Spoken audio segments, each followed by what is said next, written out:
Ken Reid here, TV guidance counselor, and today let's take a look at all the shows that were airing this week, the final week of September 1987 on ABC. Let's see what we got. Tuesday. Does your dad know you're dating a college man? My father treats me as an adult. Where is he? Who's the boss?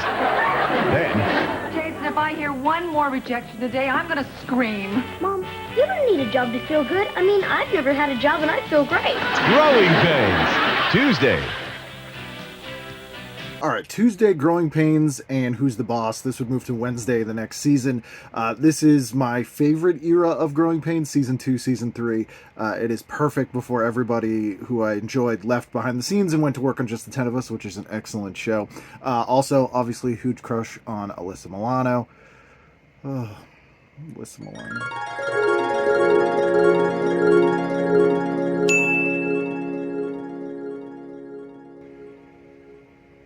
Anyway, Who's the Boss? The show I watched every week, although I didn't really enjoy it that much. But Growing Pains, die-hard fan. Let's see what else we have this week. Tomorrow, a night of moonlighting and something more. I was just thinking maybe we should call this whole thing off. First, What you say? Hit the road, Dave. Don't you come back no more, no more, no more, no more. Hit the road, Dave. the season premiere of Moonlighting. Then, the generation that wouldn't grow up. Okay, here we have Moonlighting. This is the Season 2 premiere. The show had become a huge hit the previous season, sort of unexpectedly. So they really amped up the budget here, and we have a full musical number, full-on musical number, as you saw there, with Ray Charles. We had huge stars. I mean, Sybil Shepherd was already a big star, but this was sort of the second, maybe even third phase of her career. This is when Bruce Willis is getting huge. He's got his wine cooler commercials, Return of Bruno. So this was the season premiere. This is a big deal, and this is a fun episode. And we get the premiere of 30-something, which is a really weird ad there. It was like, remember the generation that didn't grow up. That's it. I should say I loved 30-something as a kid. I don't know why a 7-year-old in Massachusetts watches a show about middle-aged yuppies, and now I've tried to rewatch it, and I'm like, hey, fuck these people. They're a bunch of rich pricks. But at the time, would have loved it. Watched both these shows. It was a perfect Wednesday night. Loved it. Let's see what else we got. Wednesday, Larry's on the cheater's diet. I can always tell when you're lying because you say everything twice. I'm not lying. I am not lying. Perfect Strangers. Then, school's in session and love's in bloom. I am a slime ball. Head of the class after Perfect Strangers. Wednesday. Man, Wednesday, big night. Head of the Class is a show I absolutely love. Still love it to this day. This is one where Eric is a real dirtbag. He's dating 2 girls at once, which seemed to happen on TV shows all the time, but I don't remember that ever happening when I was in high school. But then again, I also didn't date 1 girl at once. Anyway, loved Head of the Class. Watched it every week. Perfect Strangers is a show that falls in that Who's the Boss category of a show that I don't really like that much, but watched every week. Love Cousin Larry Appleton. Very broad. Very, very big this show was, but fun. This is before it moved to Friday nights and became the proto-TGIF and then part of TGIF in the early days, but it's still on Wednesdays. What else we got, ABC?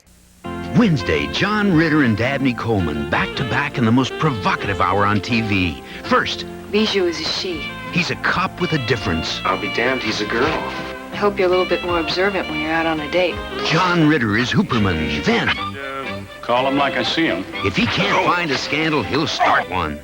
Well, one other thing, sister. You're not going to be able to hide behind that mustache forever. Dabney Coleman is Slap Maxwell after Hooperman. An hour to remember. Wednesday. Wednesday was weird, huh? We get Perfect Strangers, Head of the Class, and then this hour of shot-on-film single-cam dramedies, starting with Hooperman, which is a great show. John Ritter, fantastic. Everybody loved Bijou the dog. Takes place in San Francisco. Weird, although I think kind of funny.